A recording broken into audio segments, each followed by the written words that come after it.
Olá, muito boa noite para você. Seja bem-vindo a mais um programa Entrevista Coletiva aqui na tela da Band Amazonas para Manaus e mais 22 municípios do estado que recebem o nosso sinal em HD. Eu sou Neto Cavalcante, editor-chefe de jornalismo da emissora, e me acompanha na bancada no programa de hoje o jornalista Eduardo Galvão, apresentador do programa Amazonas Urgente, que vai ao ar de segunda a sexta-feira a partir das 11h30 da manhã aqui na tela da Band Amazonas. Hoje, na entrevista coletiva, a gente fala sobre educação.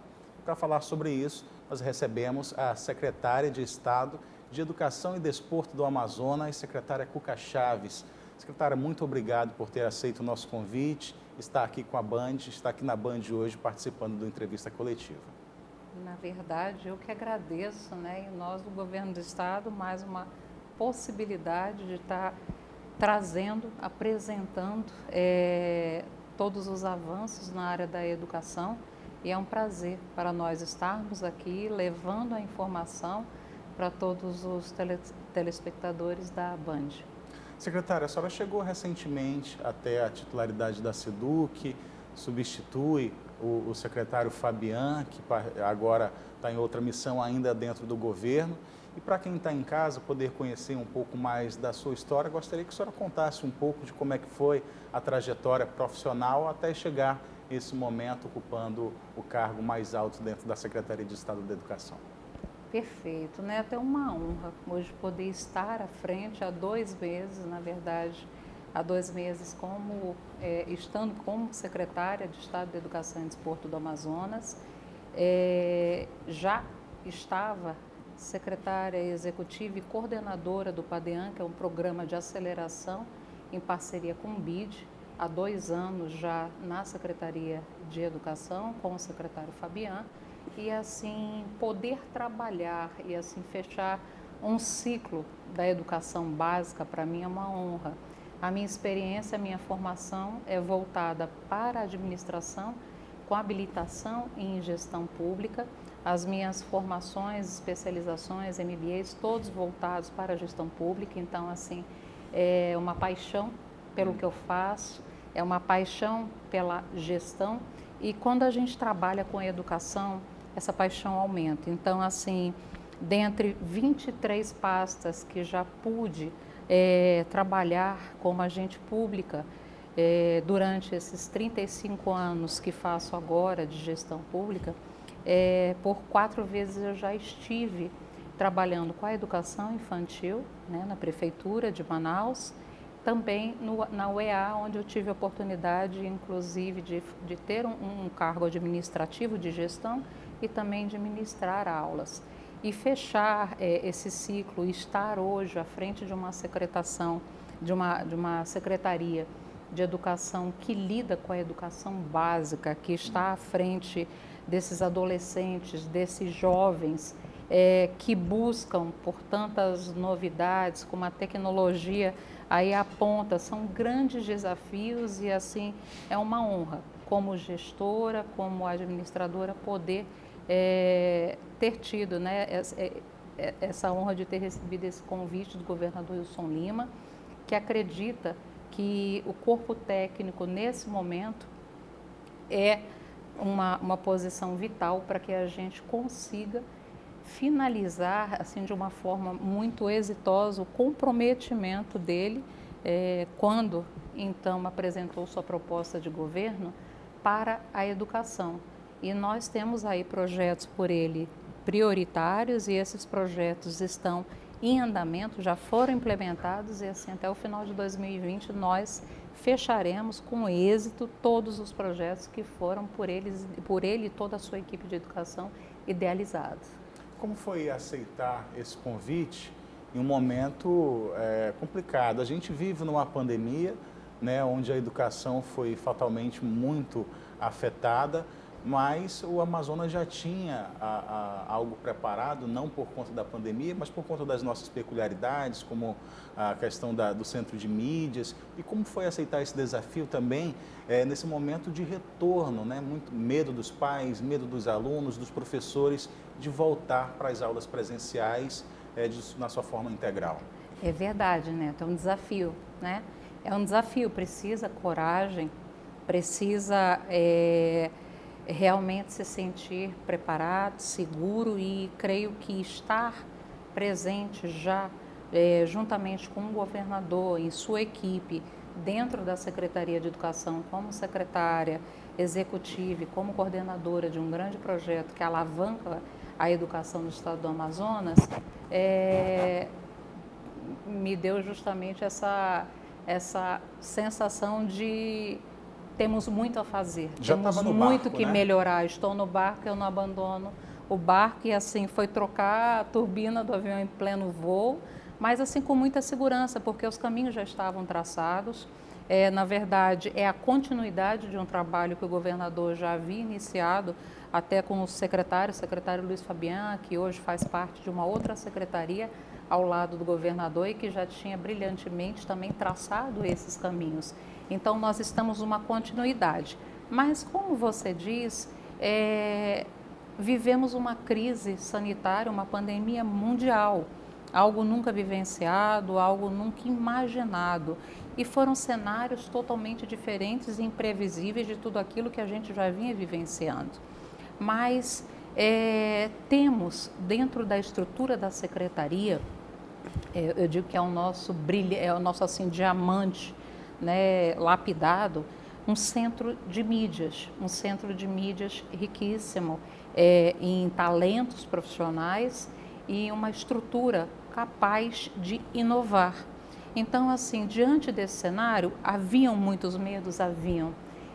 Eu até disse numa participação no Concede semana passada que nós estávamos num ritmo tão acelerado, nós não paramos na pandemia, a educação do Amazonas não perdeu o ano de 2020, porque através do Centro de Mídias, nós paralisamos no início de março, 5 dias depois nós iniciamos com o projeto Aula em Casa, que era levar a aula a todos os alunos da rede estadual de ensino e, por termos de cooperação técnica, também para a rede municipal de ensino, através de uma plataforma múltipla de acessos, através da nossa TV Cultura, através dos sinais de TV, de PTV, aplicativos, rádio, televisão, todas as formas de comunicar.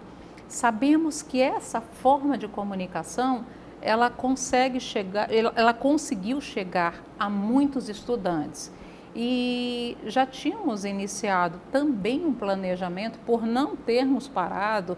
A SEDUC, na verdade, a gente fala de um corpo de professores que trabalhou em home office direto com esses alunos, mas a parte diretiva, ela não parou, ela continuou, porque nós nos demos conta depois que, mesmo diante dessa grande crise que o governo enfrentou, que a educação enfrentou, que o mundo enfrentou, a gente precisava ter um plano A, B, C, D para o retorno, né? Então, essas pessoas que não conseguiram ter esse acesso de uma forma ótima, de uma forma plena em relação ao que a gente fala de sinais, em relação ao que a gente fala de internet, de comunicação, nós nos preocupamos em desenvolver um trabalho interno de elaboração de um conteúdo físico, com livros, com apostilas, e assim a educação ela é extraordinária.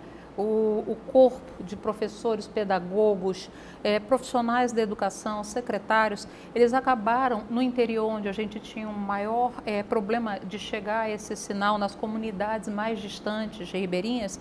Esse trabalho foi feito através da distribuição desse material e um acompanhamento muito próximo desses professores junto às famílias, no sentido de levar esse material, levar a orientação, receber esse material para correção.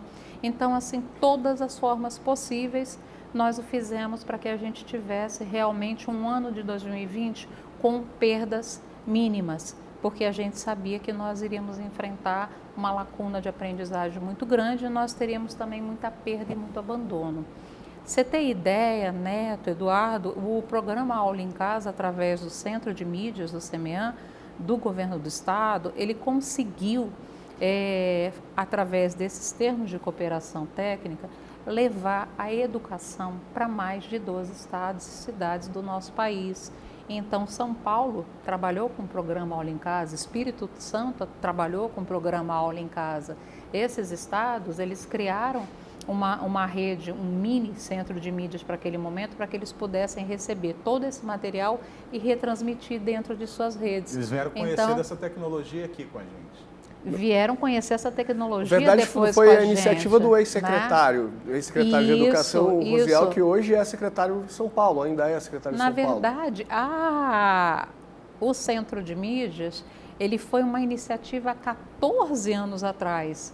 Né? Ele foi uma iniciativa para que a gente pudesse levar, através de sinais, né, de antenas de repetidoras, que a gente pudesse levar o ensino mediado tecnológico, em que lá na ponta esse sinal chegava com o material da aula e havia um professor tutor que, e havia, não há, né, porque esse trabalho ele é feito já há 14 anos junto a esses Era anteriores. TV escola, né? Então, assim, a partir desse momento que a gente viu que já existia um trabalho iniciado há 14 anos, em que o próprio secretário Rosiel, que já havia sido secretário aqui de Educação e conhecia esse diamante que eu digo, então, assim, ele foi um dos primeiros estados a vir conosco para fazer esse termo de cooperação. E aí foram atendidos mais de 10 milhões de alunos no Brasil. Recebemos, o governo do estado recebeu prêmios através das plataformas de YouTube. Por cada nível de ensino, nós já recebemos mais de 4 premiações de YouTube por mais de 100 mil acessos.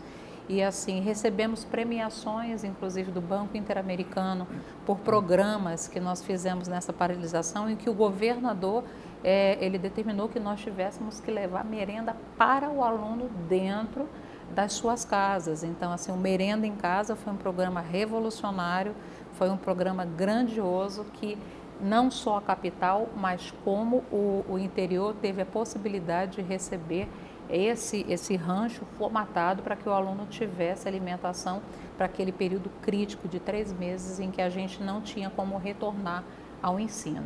A senhora falou em nível de ensino. A gente, quando olha a senhora falando tudo isso, não foi tão difícil porque já existia a estrutura. Difícil foi, claro, foi complexo.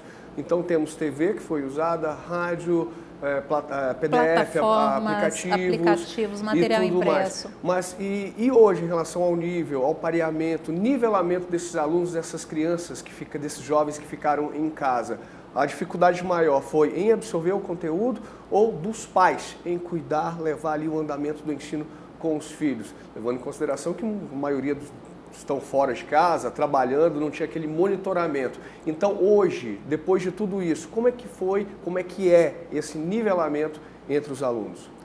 É muito interessante quando você me pergunta isso, porque o que a gente pôde observar, né, nesse período? Os pais, mais do que nunca, passaram a valorizar os mestres, os professores. Sabemos que muitas famílias, como na própria rede, nós temos assim 6 famílias que têm 8 filhos. Então, o acesso a todas essas informações para 8 filhos, a gente sabe que ele não chegaria na excelência. Por isso que também tivemos o cuidado das famílias com maior número em área de vulnerabilidade, levar esse material impresso de acompanhamento para que as perdas não fossem tão grandes. O aluno, ele já tem a gente vive aí no mundo tecnológico da geração aí 4.0, então o aluno ele já tem essa habilidade através dos seus celulares, smartphones, dos seus notebooks, eles têm uma facilidade muito grande, até porque existe um trabalho tecnológico muito grande dentro da secretaria, que grande parte dos programas educacionais já vêm sendo trabalhados, mesmo antes da pandemia, através de plataformas educacionais. Então, para o aluno, não existiu tanta dificuldade. A gente tem certeza e afirma que a grande dificuldade realmente foi conciliar a agenda dos pais, principalmente aqueles que tinham em suas famílias mais de um filho, para conseguir mostrar a eles. E muitas vezes assim, você está tanto tempo fora da escola Que aí o aluno está ali contigo e você precisa ser o professor naquele momento, você precisa tirar dúvida, você tem teus afazeres de casa, você é mãe, você trabalha. Querendo ou não, o home office a gente fala, e hoje mais do que nunca se valoriza, né? Quando as pessoas falam, trabalho em home office. Todo mundo sabe que é aquele momento em que parece que não são 8 horas de jornada, né? Quando você está em casa parece que você tem que trabalhar 24 horas. Sim. Então, assim... no retorno às aulas, tanto no híbrido quanto no presencial, foi fantástico, porque a gente acreditava até que não fosse ter uma adesão tão grande. Mas, assim, os pais já estavam naquela limitação realmente de não se sentirem, assim, preparados para aquele momento e ter que estar dando um suporte tão grande para os seus filhos. E mais do que nunca agradecendo e, assim, valorizando, e é isso que a gente assim leva como uma mensagem muito bonita, o professor em sala de aula, ele é insubstituível. A gente sabe que essa relação escola, né, a questão do acolhimento, a questão do relacionamento interpessoal entre os alunos, professores, pedagogos, todo o corpo de profissionais. Então, isso ajuda muito no desenvolvimento. Ajuda muito. E, né? Assim, eu creio que a maior dificuldade, principalmente, foi dos pais nesse período. Cuca Chaves, secretária de Estado de Educação do Amazonas, aqui na entrevista coletiva. A gente faz um breve intervalo e volta já. De volta com o programa Entrevista Coletiva, aqui na tela da Band Amazonas, recebendo a secretária de Estado da Educação aqui no Amazonas, Cuca Chaves. A gente falou nesse primeiro bloco um pouco sobre pandemia também, todos esses desafios da educação durante esse período, assim como vários setores do Estado, da nossa vida como um todo. Eu queria saber agora de projetos, secretário, como é que o Estado está trabalhando para a gente tirar esse prejuízo, né, ter a nossa retomada e poder colocar a educação do Amazonas nos melhores índices do país? Olha, são tantos projetos que a gente teve que priorizar, né? Dentre os projetos prioritários que eu aqui no início citei, muitos já foram implementados e eu gostaria assim, de fazer uma pincelada por cada um, mas pensando sempre, Neto, como você bem colocou, em projetos que fossem voltados nesse momento para a recuperação das lacunas de aprendizagem que ficaram nesse período de pandemia. Então, hoje o Estado do Amazonas, ele investe fortemente para que a gente, no momento em que nós voltamos, que foi agora no dia 23 de agosto na capital e 23 de agosto no interior, nós precisávamos fazer um diagnóstico da rede. Esse retorno ele foi 100% presencial, mas nós já vínhamos desde maio com retorno híbrido, em que os alunos iam para a escola 2 vezes por semana e na sexta-feira os professores faziam toda a forma de avaliação. Então, a Secretaria de Educação ela fez e está fazendo, dentro desses projetos prioritários, o que eu acho mais importante para esse momento foi o Hora de Avaliar, que foi um programa em que nós precisamos ter um diagnóstico da rede. Como estão os nossos alunos, o que os nossos alunos estão aprendendo, quais foram os seus déficits, quais foram as lacunas, o que a gente não conseguiu, na verdade, passar para ele. E hoje, dentro do Hora de Avaliar, nós estamos em uma fase de aplicação e acredito que mais 15 dias nós já teremos um diagnóstico da rede em relação ao que precisamos reforçar ainda mais até o final do ano, porque a gente lembra que a SEDUC ela trabalha com o ensino médio, ensino fundamental 1 e 2, mas assim, o foco prioritário que são as avaliações que estão já aí beirando, né, as provas de Enem, PSC, os vestibulares. Então, o que precisamos através da Hora de Avaliar nós já fizemos, que é a aplicação dessas provas, como preparação também para a prova nacional, que é o SAEB, que vai ocorrer daqui a em torno de 15, 16 dias letivos, nós teremos a aplicação dessas provas, que é a base nacional para que possamos entender qual é a qualidade da rede em termos de aprendizagem. E assim, o Hora de Avaliar foi um programa prioritário para que a gente pudesse ter esse diagnóstico. O Contraturno Digital, que é um programa também prioritário, que ele é todo baseado desde a primeira avaliação em conteúdos em que nós percebemos que esses alunos tiveram dificuldade de assimilação. Então, ele acontece no ensino, nas escolas de ensino regular, no contraturno, e ele nada mais, ele recebe esse nome, mas ele é justamente a parte do reforço. Então, hoje, todos os nossos alunos recebem, através do nosso centro de mídia, em todas as plataformas, esse conteúdo de reforço para poder tentar assimilar o que foi perdido.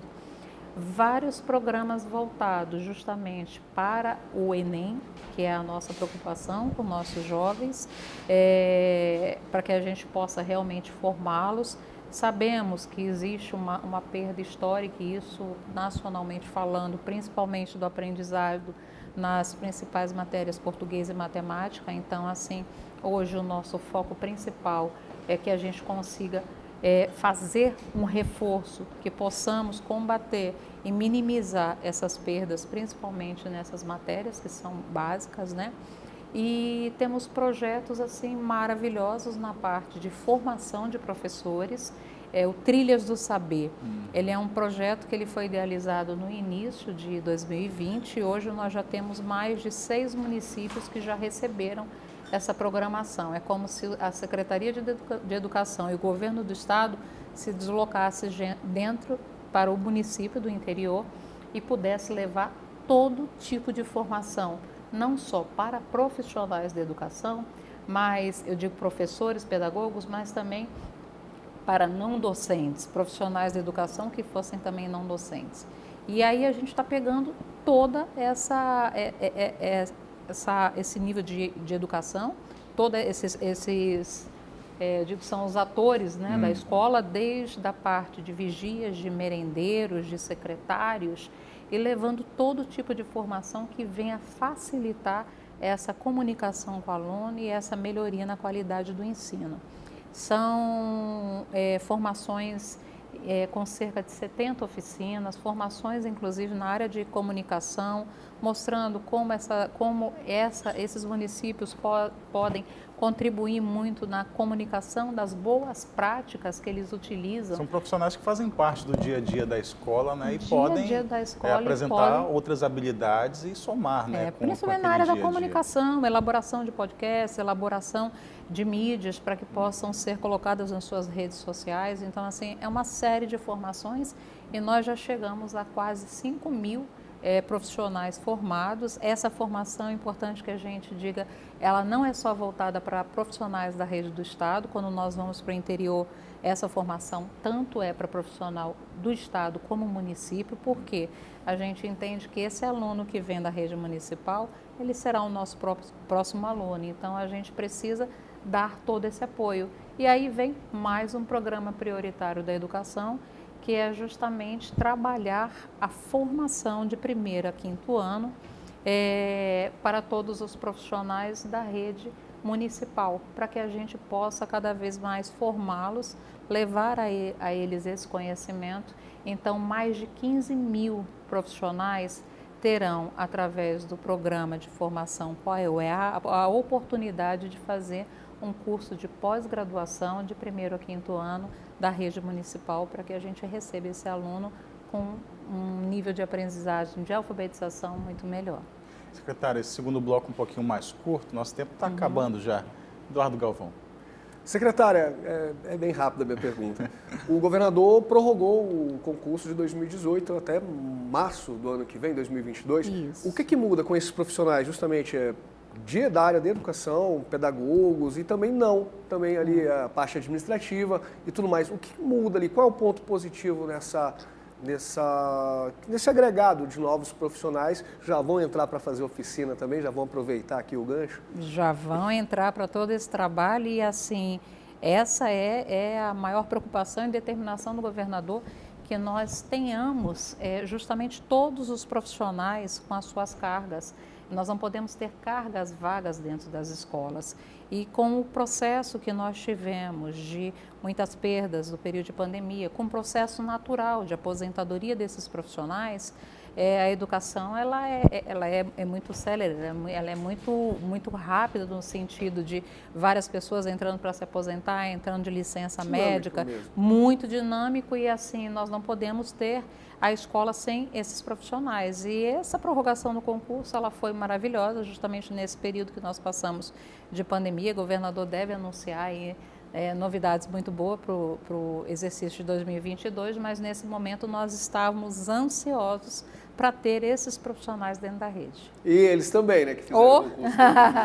Muito felizes. Educação, sem dúvida, talvez seja uma das partes que tem o maior recurso humano ali como uma grande força, né? Somos 30 mil servidores na rede estadual de ensino, desses mais de 25 mil são professores, pedagogos e todos os profissionais que fazem parte dessa educação lá na ponta.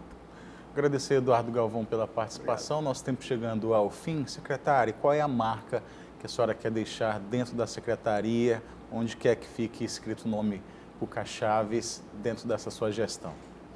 Ô Neto, essa é uma pergunta assim, eu acho que a gente como agente público, né, toda a possibilidade de levar a melhoria para uma vida, eu acho que já é uma marca que o nosso coração já assim, bate muito mais forte. Poder ter uma rede com 457 mil alunos e trabalhar com uma equipe totalmente dedicada, com um governador que apoia cada projeto e cada gesto e cada caminho que a educação segue, nós temos aí uma possibilidade de mudar muitas vidas. Então, assim, a gente precisaria aí de pelo menos mais 1h30 para estar falando de outros projetos que culminam justamente nisso. Projetos avançados, como projetos de educação 4.0, laboratórios multi-instrucionais de robótica. Então, o que a gente deseja e o legado que eu acho que todo educador e como agente público poderia esperar e desejar é que a gente consiga, de fato, efetivamente, que esse aluno aprenda, melhorar os níveis de qualidade de ensino desse formar novos profissionais para o mercado de trabalho com qualidade. Na verdade, não é só fazer educação, deixar a educação caminhar, é fazer a educação de uma forma diferenciada para que esses profissionais eles tenham a mesma possibilidade de competitividade de uma rede particular de ensino. Então, prepará-los e formá-los para estarem no mesmo patamar, eu acho que esse é o legado que qualquer educador e gestor público gostaria de deixar. Sem dúvida. Muito obrigado, secretária, mais uma vez. Cuca Chaves, secretária de Estado da Educação e Desporto do Amazonas, aqui no Entrevista Coletiva. Agradecer também você de casa que ficou com a gente até esse horário. No próximo domingo tem mais uma edição do Entrevista Coletiva aqui na tela da Band. Eu aguardo você.